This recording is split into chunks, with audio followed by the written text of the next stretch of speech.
We had a team meeting in Jacksonville, like 6 o'clock, and that was like the last meeting of the day. And then after that, the general manager came up to me and was like, "Hey, Joe, need to see you in my office." I was like, "Who?"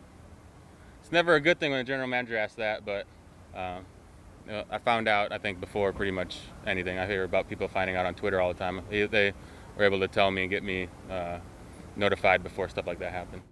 Hi everybody, welcome to the training camp wrap-up show presented by the UPMC Health Plan. I am Missi Matthews. That is new Steelers linebacker Joe Schobert wearing number 45 after practice today, explaining how the trade with Jacksonville went down.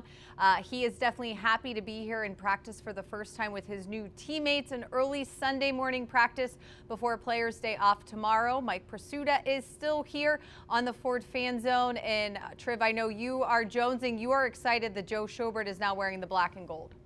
Yeah, actually, I've never left. I just changed the polo shirt every other day. But I've been here between sections 143 and 144 since July the 28th. Yeah, how can you not be excited about the addition of Joe Schobert? You know, go back to a week ago yesterday when defensive coordinator Keith Butler was asked about backup cornerback, and he said, "I like number 42," meaning James Pierre. Then he was subsequently asked what's going on at backup inside linebacker, and Butler said words to the effect, we still got questions there. Don't know what's going on. Got to figure that out. That tells you that they were uncomfortable with the position in terms of depth. So they go out and get Joe Schobert, who comes in like a gift on Christmas. And I think initially, Missi, there might have been a tendency on the part of a lot of people to compare Joe Schobert to Robert Spillane. But really, if you look at it, Joe Schobert, even compared to Devin Bush, is the Steelers' now most experienced and most accomplished inside linebacker. And what we saw today was revealing and then some. First play of 7 shots, Joe Schobert is starting in the base defense next to Devin Bush. In the nickel, it's Joe Schobert and Devin Bush. And then at the end of practice, when they got around to doing a couple of more 2-minute drills, they're in the dime, and it's Joe Schobert as the lone backer. And some of the D-backs on the field there, Terrell Edmonds, Minka Fitzpatrick, Cam Sutton, Alex Highsmith was out there. The receivers were Chase Claypool, Deontay Johnson, and Juju Smith-Schuster. So in a lot of instances, that was good on good. Schobert told us that as far as he knows, the plan is for him to be that every down guy, the guy to wear the green dot, the guy to make the calls eventually. Mike Tomlin said they're not quite there yet in terms of making those kind of decisions, but the best way to teach a guy is to throw him in. They threw him in. Missi, they've got a sideline-to-sideline linebacker to play around with. This is a guy who tackles the run. This is a guy who sacks the quarterback. He intercepts the ball. He forces fumbles. He recovers fumbles. Great addition from where I'm standing here between 143 and 144 at Heinz Field. You might just sleep here again tonight, even though there's no practice tomorrow. Schobert also said, Triv, that this will be the 6th defensive scheme in his 6 years in the National Football League that he will have to learn, but said no problem. He is getting up to speed thanks to a number of guys. Let's also take a listen to more what he said about his role with Pittsburgh as far as he knows after his first practice. Yeah, that's what they've got me at now, just learning the dime linebacker and the MAC backer and Okie personnel. So just getting that stuff underway, and once the season starts, getting the green dot on the helmet, getting the calls from the coaches. So that was the plan. All right, and there you heard Schobert, just like you said, Triv, plans to wear the green dot, be the defensive quarterback. Anything else to make of his first practice? The Steelers, once again, were not in pads, though, I should mention. They were not. It'll be more revealing when they get around to doing that again. But you mentioned all the schemes and the learning and everything that's got to take place.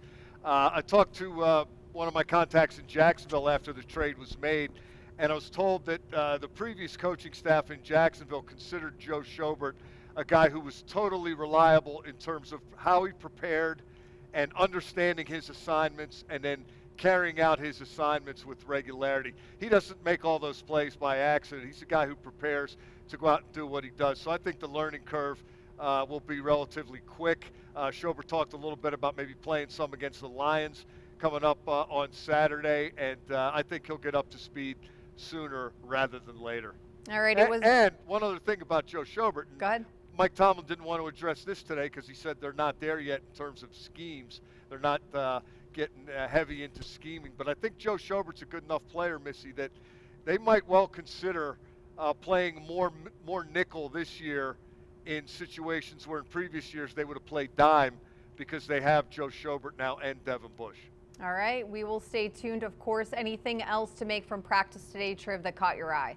Yeah, at the end of it, the 2-minute drill, it wasn't just Joe Schobert out there with all those frontline varsity-type defensive guys that I mentioned. That was Dwayne Haskins getting a shot to throw to the likes of Chase Claypool and Deontay Johnson and Juju Smith-Schuster. That had not happened before.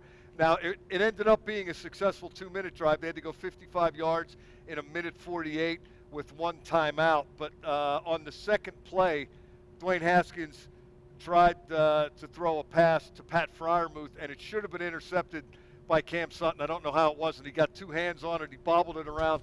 Somehow the ball ended up in Freiermuth's hands, and then eventually they got the ball in the end zone. Haskins did miss Smith-Schuster when he was open on a couple of occasions, 2nd and 1 from the 16 and 3rd and 1 from the 16, but he was able to finish the drive, getting the ball to Claypool for the touchdown to finish things off. But Mike Tomlin asked about that drive after practice, and he basically said, and I'm paraphrasing here, the takeaway is the defense has to come up with the ball. Sutton's got to make that interception. When they throw it to you, you got to catch it. If you give them a chance to live again and fight on another down, you're risking what happened, which was a touchdown. But a significant step forward for Haskins, not a definitive one.